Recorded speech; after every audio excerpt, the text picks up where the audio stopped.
Ambassador Kira stood before the Galactic Council, her hands steady despite the weight of 1,000 hostile stares. The crystalline chamber stretched impossibly high above her, its faceted walls reflecting the bioluminescent forms of delegates from across the galaxy. Each species had earned their place through conquest, through technological supremacy, through the kind of cold calculation that had built empires among the stars. Humanity had earned theirs through sheer, stubborn refusal to die, the humans' request. Formal recognition, announced Vex, the Altarian Council speaker, his voice carrying the authority of 10,000 years of galactic dominance. Though we struggle to understand why a species that spent millennia warring with itself believes it deserves a seat among civilized races. Murmurs rippled through the assembly, clicks, chirps, and harmonic tones that Kira's translator rendered as derision. The Zelfani delegates' tentacles writhed in what she knew was their equivalent of laughter. The silicon-based cracks emitted a sound like grinding stone. "Your species' history is a catalogue of violence," continued Vex, his 4 eyes never leaving Kira's face. "World wars that consumed entire continents. Genocides, nuclear weapons used against your own kind. Even now, as you reach for the stars, you carry weapons aboard your ships. You name your vessels after battles and warriors. Tell us, Ambassador, why should we trust a species that glorifies conflict?" Kira had prepared for this moment her entire life. She thought of Earth, of the blue marble that had somehow produced Mozart and Einstein, Van Gogh and King, Curie and Mandela. She thought of the scars her species bore and the beauty they had created in spite of them. "You see our wars," she said, her voice carrying clearly through the chamber's acoustics. "But you don't see what we learned from them. You see our weapons, but you don't see the hands that beat swords into plowshares. Yes, we fought. Yes, we made terrible mistakes. But every single war taught us something about the cost of hatred. Every genocide became a vow of never again. Every weapon we created, we eventually learned to control." The Altarian's crest flared with irritation. "Pretty words, but words are wind. Your species lacks the evolutionary stability of the Krex, the hive mind efficiency of the Zelfani, the psionic discipline of our own people. What can you possibly offer this council that we don't already possess?" Kira smiled then, and something in that expression made several delegates shift uncomfortably. It wasn't the cold smile of calculated advantage or the predatory grin of a conqueror. It was something else entirely, something that spoke of fires banked but not extinguished, of strength that grew from breaking and healing stronger than before. "You want to know what we offer?" she asked. "We offer something none of your species have ever truly possessed. We offer hope in the face of impossible odds. We offer the refusal to accept that anything is truly impossible. You evolved past your struggles. We learned to thrive because of them. Every great bond starts with a single moment of courage. HFY Chronicle Stories is just beginning, and your support matters. If you love emotional sci-fi tales, forbidden connections, and stories that stay with you, hit subscribe. It's free, and it helps us bring more stories from the stars to you." The chamber fell silent. Even the ever-present hum of the life support system seemed to pause. Kira could feel the weight of decision hanging in the air like a held breath. "Prove it," Vex said finally. "Prove that your species deserves to stand among us." The test came. Sooner than anyone expected. 3 days after Kira's address to the council, alarms screamed through the Nexus station, the massive orbital platform that served as the galaxy's diplomatic heart. Emergency lights bathed the corridors in pulsing red as automated voices announced what everyone already knew. They were under attack. The Devourers had returned. Kira pressed herself against the corridor wall as Altarian security forces rushed past, their crystalline armor gleaming under the emergency lighting. She'd heard whispers about the Devourers, an ancient machine intelligence that had swept through the Outer Rim colonies like a plague. consuming entire worlds and leaving nothing but empty space in their wake. All diplomatic personnel to secure. Locations, the station's AI announced. Military vessels are engaging the enemy fleet. Estimated time to station breach, 47 minutes. 47 minutes. Kira's mind raced as she made her way toward the human delegation's quarters. The Council's combined fleets were the most advanced in the galaxy, but she'd seen the tactical displays. The Devourer ships were unlike anything in the database's shifting. Adaptive masses of dark metal that seemed to learn and evolve with every passing second. She found Captain Ross in the delegation's command center, his weathered face grim as he studied the tactical displays.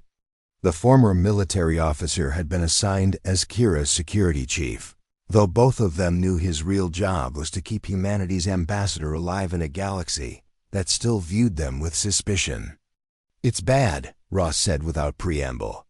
"Their ships are adapting to every weapon the Council throws at them. Plasma cannons, quantum torpedoes, even the Altarian psionic disruptors. Nothing's working. The Devourers just learn." Kira watched. The displays, her diplomat's mind processing the tactical situation. The Council's ships were magnificent, sleek, efficient, designed by species that had conquered the galaxy through superior technology and careful planning. But there was something sterile about their approach, something that reminded her of chess played by computers. "What about our ships?" she asked. Ross shook his head. 3 destroyers and a cruiser. We're outgunned by about 1,000 to 1. The Council's already written us off as acceptable losses." Through the viewports, Kira could see the battle raging. In the distance, points of light flashing and dying against the star-drunk darkness. Each flash represented hundreds of lives, entire crews consumed by the Devourer's relentless advance. "No," she said quietly. "No, that's not how this ends." Ross looked at her with the expression of a man who'd seen too many battles. "Ambassador, with respect, there's nothing we can do here. The smart play is to evacuate while we still can." But Kira was already moving, her fingers flying over the communication console. "This is Ambassador Kira to all human vessels. Captain Lee, Captain Santos, Captain Kim respond." The replies came quickly, voices tight with the controlled tension of combat. "This is Lee, we're standing by. Santos here, ready for orders." Kim reporting, "We're locked and loaded." Kira took a deep breath, knowing that what she was about to ask would either save them all, or condemn them to history as the species that got itself extinct on its first day in galactic politics. "I need you to do something the Council's never seen before," she said. "I need you to fight like humans." There was a pause, then Captain Lee's voice came through the comm with something that might have been a smile. "Copy that, Ambassador. It's been too long since we fought a real war." What happened next would be studied in military academies across the galaxy for generations to come. The human ships broke formation to the Council's tactical computers. It looked like complete chaos. The destroyers scattered like startled birds, abandoning their assigned positions and racing toward the Devourer fleet on seemingly random vectors. Even worse, they were accelerating at dangerous rates, pushing their crews to the edge of consciousness and their ships beyond recommended operational parameters. "The humans have lost their minds," Vex transmitted from his command ship. "Recall them before they get themselves killed." But Kira was watching something else. The way the Devourer ships responded to the Council's orderly advance versus their reaction to the humans' apparent madness. The alien machines had been adapting to every weapon, every tactic, every predictable move the Council made. But now they hesitated, their perfect algorithms struggling to process behavior that seemed to follow no logical pattern. Captain Lee's destroyer, the Indomitable, was the first to reach the enemy line.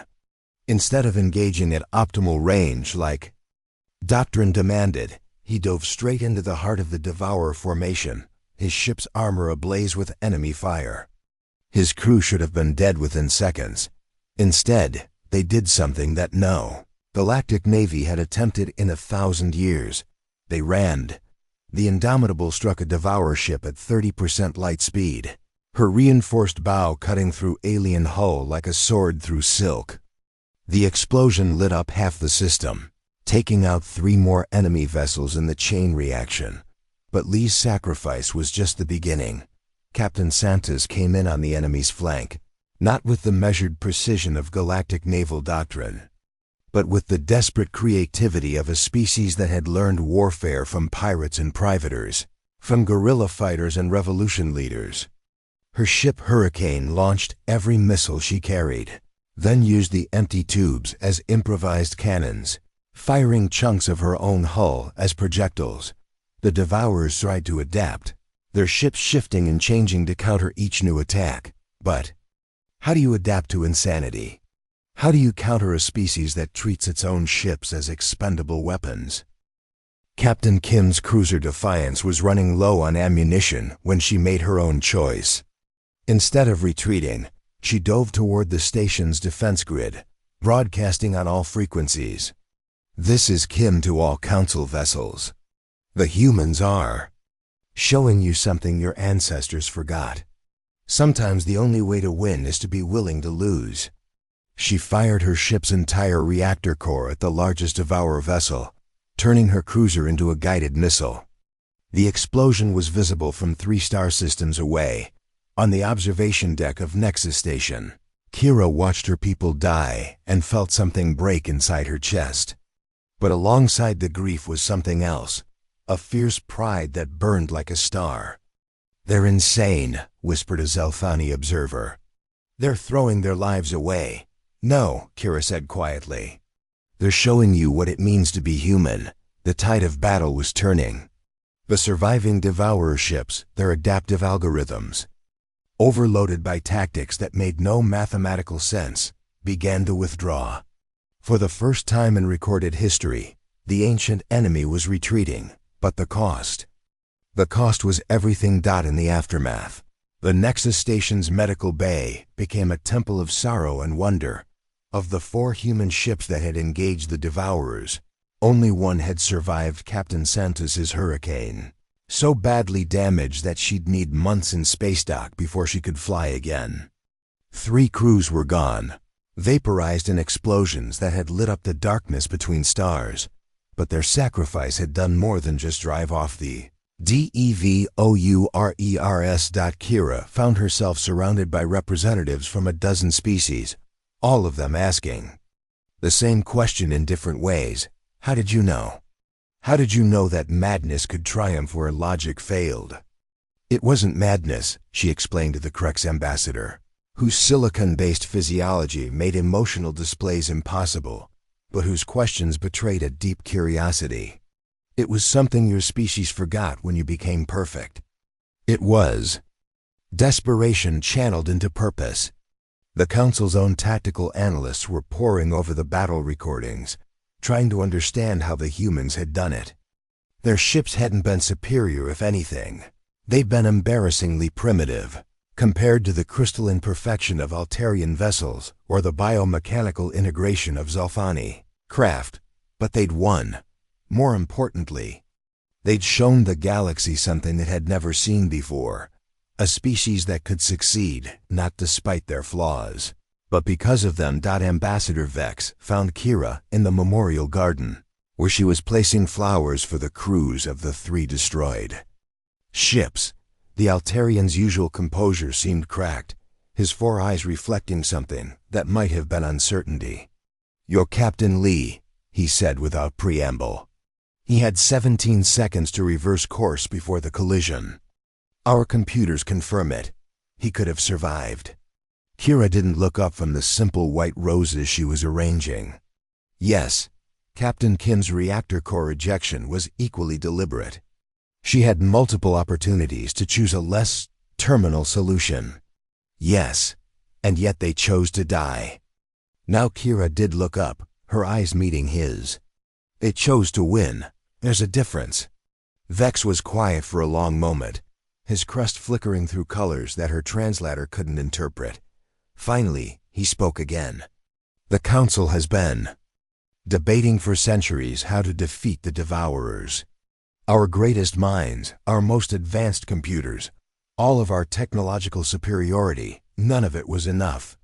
But 3 primitive human ships accomplished what we could not. 4 ships, Kira corrected gently. Captain Santos and her crew are still alive. 4 ships, Vex conceded. Tell me, Ambassador, what makes your species so comfortable with sacrifice? Kira considered the question, thinking of all the human history that the Council had mocked. The wars, yes, but also the other sacrifices, the scientists who tested vaccines on themselves, the firefighters who ran into burning buildings, the ordinary people who'd stood up to tyrants knowing they'd probably die for it. We're not comfortable with it, she said finally. That's what makes it meaningful. Every species in this galaxy has evolved beyond the need for individual sacrifice. You've created perfect societies where the group always wins, but we're still learning, still choosing. And sometimes, when everything else fails, we choose to give everything we have. 6 months later, the Galactic Council convened an emergency session. The Devourers hadn't just retreated, they'd vanished entirely, pulling back to whatever realm beyond the galactic rim they called home. For the first time in recorded history, the ancient enemy had abandoned the campaign, leaving conquered worlds empty but undevoured. And the galaxy was trying to understand why. Kira sat in humanity's newly assigned seat, no longer as a petitioner seeking recognition, but as a full member of the Council. The debate raging around her had been going on for weeks, with representatives from every major species trying to decode the lessons of the Battle of Nexus Station. The humans' tactics were unprecedented, reported the Zelfani military analyst. Complete abandonment of established doctrine, utilization of ships as weapons rather than platforms, and most significantly, the voluntary sacrifice of crew members for strategic advantage. Barbaric, muttered the Krex delegate. No civilized species would waste resources so carelessly. But Vex, who had been conspicuously quiet during most of the debates, chose that moment to speak. The Krex are correct, he said, his 4 eyes surveying the chamber. No civilized species would make such choices. Perhaps that's why no civilized species has ever defeated the Devourers. The chamber fell silent. In the months since the battle, something had changed in the way the other species looked at humanity. The mockery was gone, replaced by something that might have been respect, or might have been fear. The humans have taught us something, Vex continued. Something we forgot in our millennia of peace and prosperity.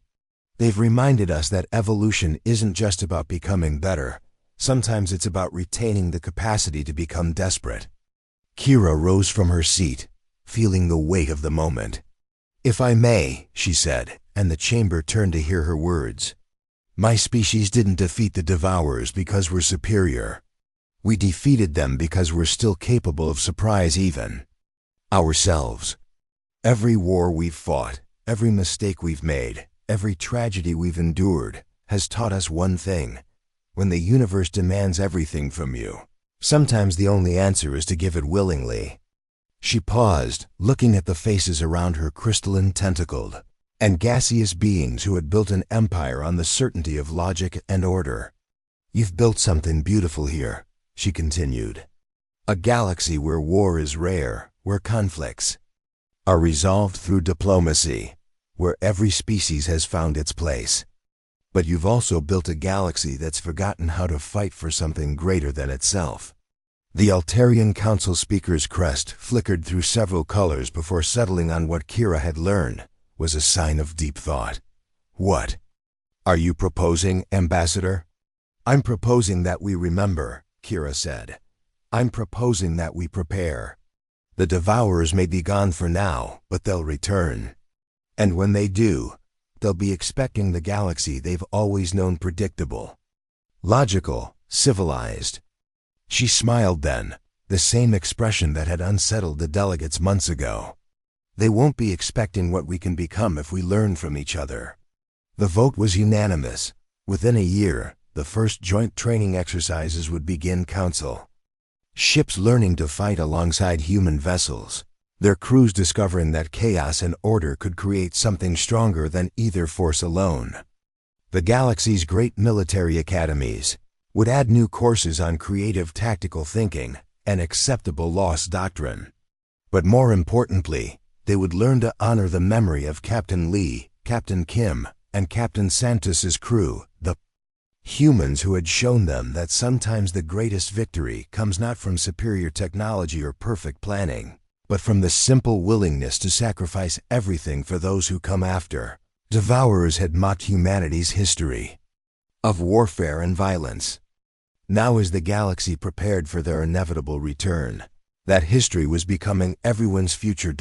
And for the first time in 1,000 years, the stars themselves seemed to burn a little brighter, as if lit by the memory of 3 ships that had chosen to become legends.